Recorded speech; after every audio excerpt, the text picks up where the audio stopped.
What's up, y'all? This be your boy Scotty, and you're watching my review on Love and Hip Hop Atlanta Season 5. I don't know what episode number this is because it's been a long time since I did a review on Love and Hip Hop Atlanta. This is not like me, but y'all know what I've been going through. So, it is what it is, so let's just get into the review. I watched the episode last night when I got off work. I did not review it last night because I was tired as a motherfucker. But since I got 2 days off, today and tomorrow, I said let me go ahead and do as many videos as I possibly can because I want to do another video. And you know it is what it is. So let's just get into it. Let me start off with the shit that really don't matter to me, and that's the Scrappy, Rashida, and Kirk thing. Apparently, Kirk's daughter wants to be a rapper.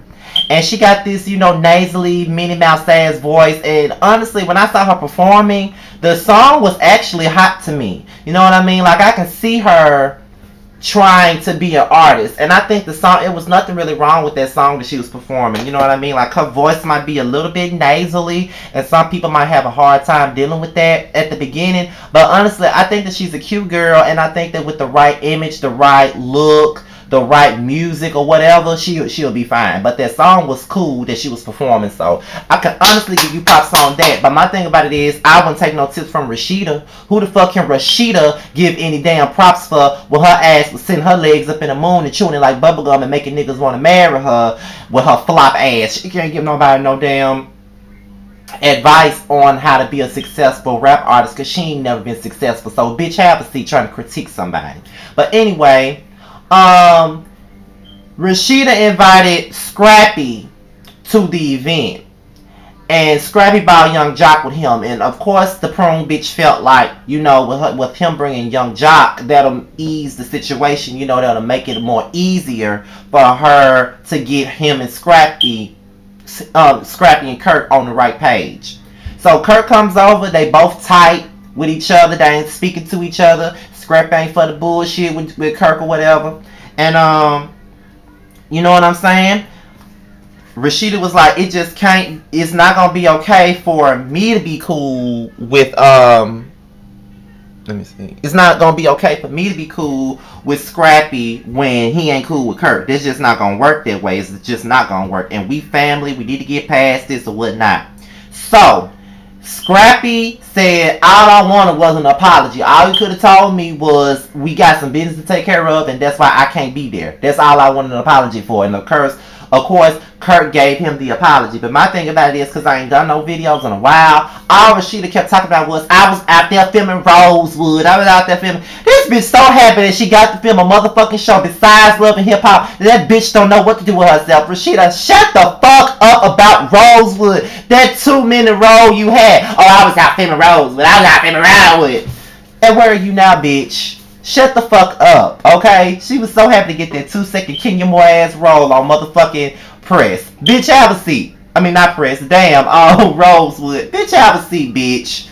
But, you know, whatever. They buried the hatchet, and I don't understand why they buried the hatchet, because in my opinion, I feel like Kirk and Rashida are fake-ass motherfuckers, and they don't give a fuck about nobody but themselves. Hell, they barely give a fuck about themselves, if you ask me. So, whatever.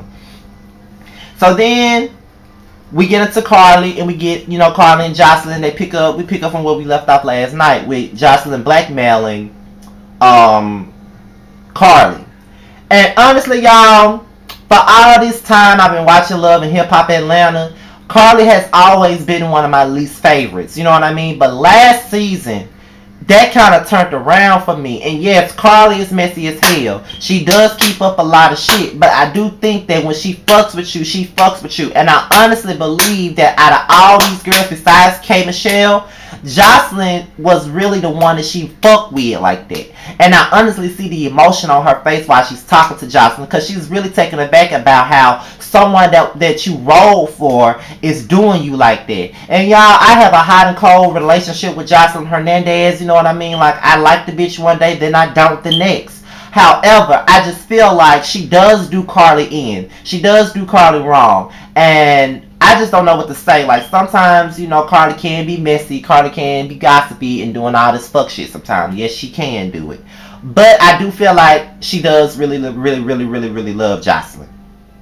When people talk about Joseline, she does defend Joseline. When people try to comfort Joseline, she defends Joseline. And I just think that that's wrong for how Joseline is dangling shit over her head. Like if Carly was really your motherfucking friend, you know what I'm saying, you wouldn't be doing her like that. But Joseline really don't know the meaning of having a damn friend. So I wouldn't be surprised if she turned on K Michelle next. I mean, Joseline can never keep a friend. Hell, well, isn't Tommy her friend too? So aren't they gonna be fighting too? I mean, really, Joseline, come on, dude. Like, that's fucked up. And Carly was about to cry and everything. You know, I just felt like it was fucked up. It's really, really, really fucked up. So later on, Carly goes over to Mimi's house where Rashida, Tammy, Jessica Dime, who else over there? I know it's Mimi, Erin, Jessica Dime. Not Carly, Tammy, and Rashida. All, you know, the Sweet Valley High crew is over there. So Carly comes over there and she basically, you know, as Mimi is having a conversation with the rest of the girls about Joseline, Carly comes up at the right time. Carly tells them that Joseline is blackmailing her motherfucking ass and she don't know with what, and she really don't know what it is. And you know, Mimi was like, well, you know, now Carly was like, these are the same bitches that tried to tell me about Joseline, which they did try to tell you about Joseline. You know what I mean? They did try to tell you that Joseline really ain't your motherfucking friend. I don't see how the fuck y'all became friends in the first place, but y'all wasn't really fucking with each other like that. So I don't see how the hell y'all became such good friends all of a sudden. But you really did like Joseline. You was down for Joseline. And you not even gonna go to Joseline party, you know what I mean? Because at the end of it all, you know, she pretty much said fuck you to you. You know what I mean? Like, what the fuck you going to her party for? So we get into Stevie, Joseline, and KK. You know, now Joseline and Stevie are both back in Atlanta now. And, you know, they're talking about different things. And then, you know, Stevie was like, well, you know, I want you to meet my sis, KK. Now, Joseline was like, oh, let me tell y'all about KK and Stevie, baby. You know what I mean? Like, Stevie and KK had a sexual relationship. She could be Scrap's daddy and not his uncle. So I'm like, ooh. So then, that's when she brought the shit up in front of Stevie and KK. And they both looking at her like, and then, you know, KK automatically off the rip called Joseline a childish ass, insecure ass bitch. And she is insecure. I'm sorry, Joseline fans. Y'all can go off for Joseline all the fuck you want to, but the bitch is insecure. And I've been called that a long time ago. That bitch is insecure. She don't know how to deal with another woman's presence. And she calls herself a bad bitch, but she don't know how to be one. Because she always so worried about another bitch and what the fuck she doing. That's how I feel. So with that being said, fuck all that. I just feel like she is. And KK ain't nobody to be threatened by. I mean, she ain't really all that, but whatever. So, that's when, Scrap and, you know, Scrap and Sass, was at this club and Sass was performing. Now, Sass song actually sounds good, too, and I'm thinking about buying that shit off iTunes, because that shit sound like some shit that we listen to down here in the C-Town. Like, that sound like some C-Town music down here, and that's some shit that they'll be bumping at all the little local parties around here. So I see myself buying it. It didn't sound bad at all. He was performing. Then they went in the back, and then, you know, he was saying how proud, you know, Scrap was saying how proud of him he is for trying to push himself out there as a solo artist and everything. So Sass brought up the shit about KK and Scrap and how they left things off last week. And he said he ain't really trying to fuck with KK like that until she apologized or just talk to Tierra for the sake of his son. But she ain't trying to hear that. And KK come in, she said she love her sons, but she ain't got time for Tierra. She ain't fucking with that bitch. The bitch is not her family. Bottom line. And then Scrap was like, that's the mother of your grandson. And she was like, well, you made that decision. I didn't have no motherfucking choice in that. And I'm like, bitch, you old as a motherfucker. Your son damn near about to go to jail. Or you mean to tell me that you can't put your bullshit to the side for at least one, like a 15-minute conversation? Y'all ain't got to be friends. Y'all ain't got to be homegirls. Y'all just talking for the sake of this motherfucking little boy that all of y'all love so much. And that's the problem with some people in certain situations. You know what I mean? Like, they get so motherfucking upset with people that they don't see who they really hurt in the process. And you hurt your motherfucking grandson. You know what I mean? I'm sure he wants his grandmother and his mom to get along. Like, bitch, really? But okay. What do you expect from a damn bitch from America's Most Wanted?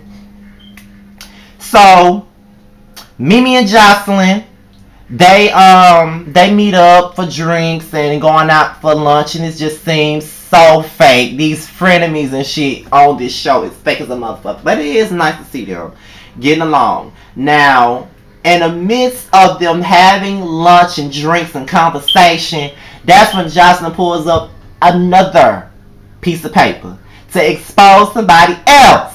She give this bitch a paper about KK, and Lord, she got all this woman's business in there. She even said that she might have fucked Stevie.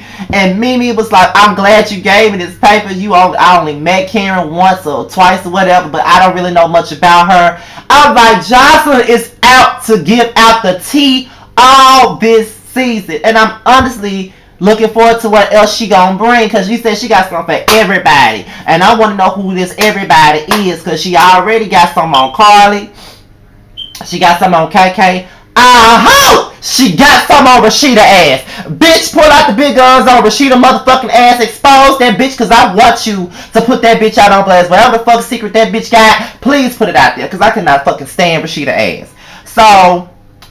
So after she, Mimi told, Joseline told Mimi that Stevie told her about the girlfriend, so she wants to meet Chris. So then Mimi brings it up to Chris. She don't know how to really feel about being around Joseline and Stevie after hearing all the horror stories about Mimi, the victim, went through with Stevie J and Joseline. But she said she gonna go to the party regardless. So they go to the party, and the first thing that Joseline called her is a girl or a bitch, and Chris ain't for it. And she asks Mimi, does Chris lick pussy better than she does? And I'm like, oh shit. But let me just tell y'all, I don't know what it is about Chris, but I don't like her.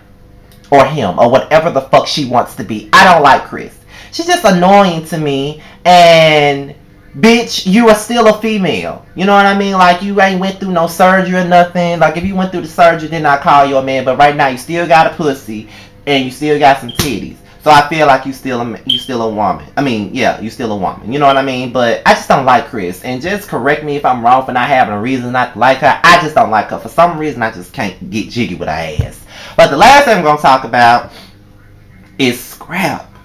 Lord, when he was in that house and Tommy came busting through that door, I'm like, God damn, Scrap, like that shirt off. He was so motherfucking fine with that shirt off. I'd never really just seen him for Scrap like everybody else, but in that particular scene, when he does something with his fucking hair, he looks worth something.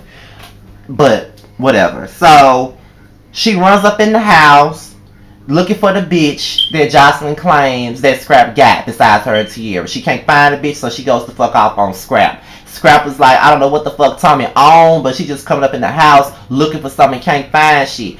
And Tommy just pretty much told Scrappy, fuck you, fuck your mama, fuck your so-called blended family with Stevie J and Joseline, fuck everybody. She ran her ass out the house, and that was really that. So I'm like, this bitch is out of her motherfucking mind. And let me just tell y'all, since I haven't been doing reviews on this show like I'm supposed to, out of all these new people, the only person I like is Tierra. I don't like Tommy, period. I don't like Chris at all. And I do like Scrap because he's good to look at, but that's it. But y'all, that's my review on Love and Hip Hop Atlanta. I'm finna go and take a shower. Then after I take my shower, I'm gonna film another video, and I'm probably gonna put that out later on today. So, I'm out of here, y'all, and peace.